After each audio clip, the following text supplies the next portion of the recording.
Welcome, ladies and gentlemen, to this series of video lessons on key concepts of European history. This is part one of period 4, the final period in European history, 1914 to the present. I am Miss Jennifer Blank, and I will be your guide on this journey.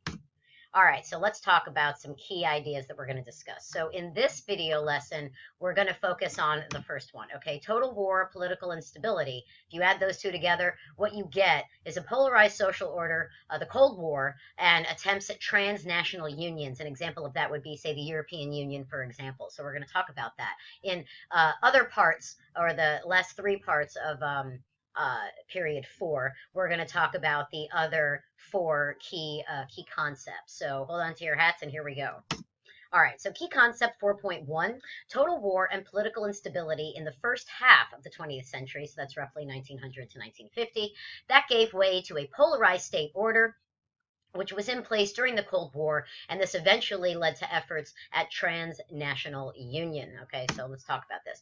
So World War I was a massive watershed moment in world history, but specifically European history, because the continent was so destroyed from the military innovations that we came up with. You know, we came up with a lot more creative ways to kill each other.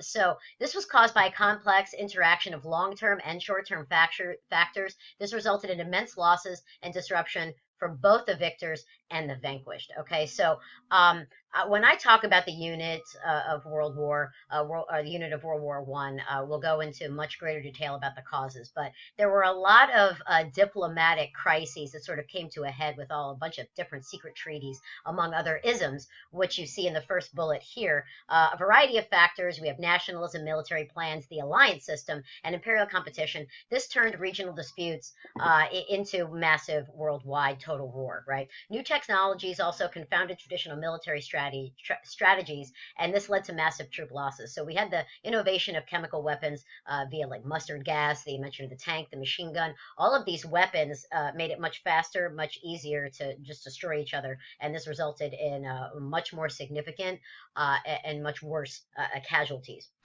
All right, so the effects of military stalemate and total war, this led to protest and insurrection in the belligerent nations, and this eventually led also to revolutions that changed the international balance of power. Now, this modification of balance of power would eventually also give rise to World War II, but we'll get to that. The war in Europe quickly spread to non-European theaters, and this transformed the war into a global conflict. Of course, in 1917, the United States gets involved. Russia was involved until about 1917, when it had its own set of problems, namely the Bolshevik Revolution. But again, I'll talk about that in more detail when I cover the specific unit. The relationship of Europe to the world shifted significantly with the globalization of the conflict, and the emergence of the United States as a world power and the overthrow of European empires. So we kind of take for granted, especially in this modern era, that the United States is the world power, and it still is, although recently there have been other world powers that are attempting to compete with us on that stage. But up until World War I, the United States was just kind of hanging out, just kind of there. World War I made the United States a world power, which is significant because World War II is going to change that as well. All right, so the conflicting goals of the peace negotiators at Paris, this is the Treaty of Versailles, pitted diplomatic idealism against the desire to punish Germany, producing a settlement that really didn't satisfy much of anybody. The key idea I want you to take from this is that the Allies were out for revenge. The ones that won, they were out for revenge against Germany. They wanted to punish Germany because Germany deserved it. And what you will find throughout life, I think, certainly this is what I've found throughout life, is that the more you seek to punish, the more you have an opposite reaction of what you wanted, or opposite circumstances of what you originally envisioned. The need for revenge doesn't help anyone, and it causes more problems than it solves. So President Woodrow Wilson of the United States, his idealism via his League of Nations idea and his 14 points, this clashed with the post-war realities. In both the victorious and the defeated states, democratic successor states did emerge from former empires, but they eventually succumbed to significant political, economic, and diplomatic crises.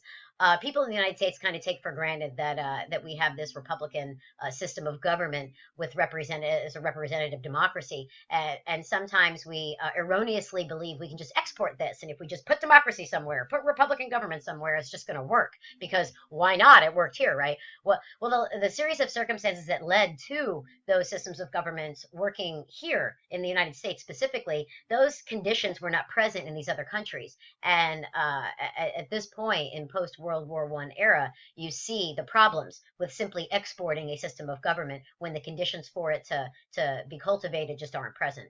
The League of Nations, kind of an infant UN, UN 1.0, if you will, was created to prevent future wars, but it was weakened from the outset by the non-participation of major powers, including the United States. So Wilson negotiated this whole thing, got some people on board, but the Senate didn't ratify, and then Germany and the Soviet Union didn't participate either. So with the nation that actually came up with the League of Nations not actually going along with it, that pretty much went to the League of Nations. So that didn't end up happening. The Versailles Settlement was a disaster. And when I talk about the idea of revenge, the revenge-seeking allies, this is what I'm talking about. It was a disaster. It did nothing to actually deal with the conditions that gave rise to Germany causing problems, and it actually set the stage and set the conditions that made Hitler's rise to power possible. The Versailles Settlement, particularly its provisions of the assignment of guilt and reparations for the war, hindered the German Weimar Republic's ability to establish stable and legitimate political and economic systems. Okay. The war reparations completely crippled Germany. The idea that it was partitioned, that it wasn't allowed to have a military, that it was basically occupied by the Allies, this made Germany's ability to form into a non-aggressor nation impossible. And in any other circumstance, I would argue that Hitler would not have been able to be to rise to power the way that he did. But the German people were so desperate and things were so awful that they were willing to give the ridiculous a try.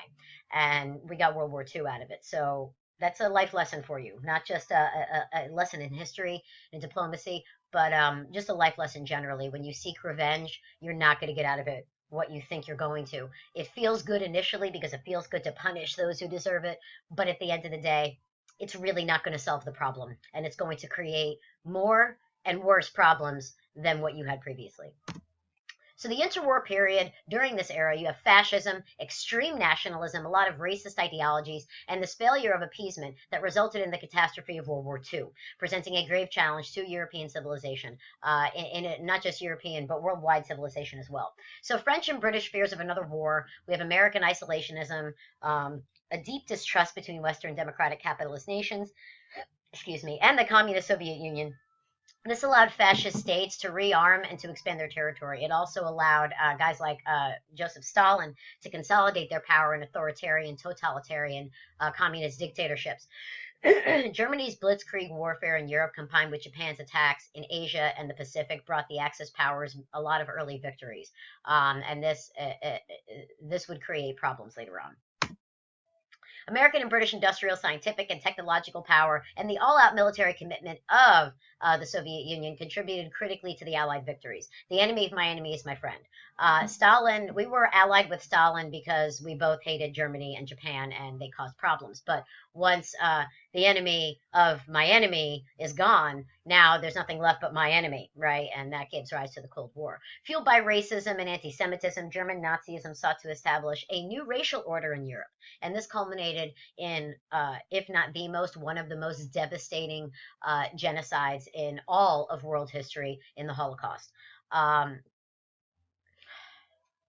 It's hard to put into words how awful this event was in world history, and how world nations did have the power to stop it. They did have the power to, if not stop it completely, at least hasten its ending, or perhaps lessen the number of people killed. But the world community sought to appease.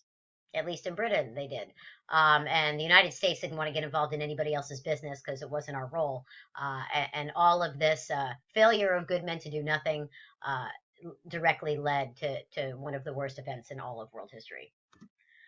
As World War II ended, a Cold War between the liberal democratic West and the communist East began, lasting nearly half a century. So, despite efforts to maintain international cooperation through the newly created United Nations, deep-seated tensions between the USSR and the West led to the division of Europe, which was referred to in the West as the Iron Curtain. So, once Germany was defeated and Germany's territories were repartitioned off. The Soviet Union got some parts, and the democratic West got others. And this is where we have the start of the communist blockade, and during the 50s, we're going to have increasing clashes between the United States specifically and the USSR. But Europe is going to be dragged into all of this because all of these events are primarily happening in Europe, or at least in Eurasia. The Cold War did play out on a global stage, and it involved propaganda campaigns, covert actions, limited hot wars in Asia, Africa, Latin America, and the Caribbean, and an arms race with the threat of a nuclear war. Like I said, Eurasia, Afghanistan is a prime example. A lot of Eurasian nations, what we might think of as at least part of the Middle East, that also played out during this era as well, causing massive national problems that we are dealing with today. The aftermath of those events have culminated in the war on terror today. So we can trace the modern diplomatic and terrorist issues to this period, at least in part.